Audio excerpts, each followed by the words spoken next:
പുഴയ്ക്കൽ പാലത്തോട് ചേർന്നുള്ള അപ്രോച്ച് റോഡിലെ കോൺക്രീറ്റ് കട്ടകൾ പൊളിച്ചു നീക്കുന്നു. മികച്ച നിലവാരത്തിൽ നിർമ്മിച്ച ഒരു തകരാറുമില്ലാത്ത ഭാഗമാണ് പുനർനിർമ്മാണത്തിന്റെ പേരിൽ പൊളിച്ചു നീക്കുന്നത്.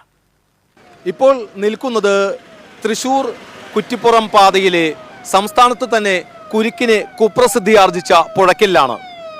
കുരുക്ക് ഇപ്പോഴും തുടരുക തന്നെയാണ്. കുരുക്കിനെ കുറിച്ചല്ല പറയുന്നത്. കാരണം കുരുക്കിനെ കുറിച്ച് അധികാരി വർഗത്തിൻ്റെ ബധിരകരണങ്ങളിൽ എത്രയോ പരാതികളും പരിഭവങ്ങളും പറഞ്ഞിട്ടും ഒരു മാറ്റവുമില്ല. ഇത് എന്ന് നല്ല രീതിയിൽ യാത്ര തുടരാനാകും എന്നുള്ളതും അറിയില്ല. ഇപ്പോൾ പറയാൻ പോകുന്നത് ഈ പാലത്തെക്കുറിച്ചാണ്, പുഴയ്ക്കലിലെ പുതിയ പാലത്തെക്കുറിച്ച്.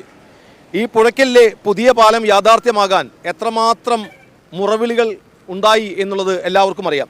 ഉദ്ഘാടനം ചെയ്ത് 28 സെപ്റ്റംബർ 2019 അന്ന് പൊതുമരാമത്ത് വകുപ്പ് മന്ത്രി ജി സുധാകരൻ, അധ്യക്ഷനായത് അന്നത്തെ കൃഷി വകുപ്പ് മന്ത്രി VS Sunilkumar, TN Prathapan MP, Anil അക്കര, വടക്കാഞ്ചേരി MLA. ഇങ്ങനെയൊരു പാലം യാഥാർത്ഥ്യമാകാൻ ജനങ്ങൾ എത്രമാത്രം മുറവിളി കൂട്ടി എന്നുള്ളത് എല്ലാവർക്കും അറിയാം. അന്ന് ഈ പാലം യാഥാർത്ഥ്യമാകാൻ കക്ഷി രാഷ്ട്രീയ ഭേദമന്യേ ഭരണകക്ഷികൾ, പ്രതിപക്ഷവും ഭരണപക്ഷവും കൈകോർത്തു. അന്ന് പൊതുമരാമത്ത് വകുപ്പ് മന്ത്രി ജി സുധാകരനായിരുന്നു ഉദ്ഘാടനം ചെയ്തത്. ആ പാലം എത്ര മനോഹരമായിരുന്നു എന്നുള്ളതറിയാം.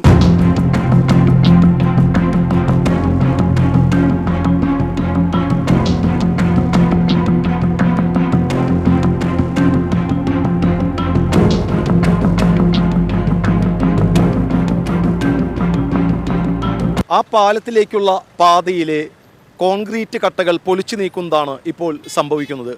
അന്ന് പൊതുമരാമത്ത് വകുപ്പ് മന്ത്രി ജി സുധാകരൻ പ്രത്യേക ഉത്തരവിട്ട് ലക്ഷക്കണക്കിന് രൂപ ചിലവഴിച്ചാണ് ആ കോൺക്രീറ്റ് കട്ടകൾ ഇവിടെ സ്ഥാപിച്ചത്.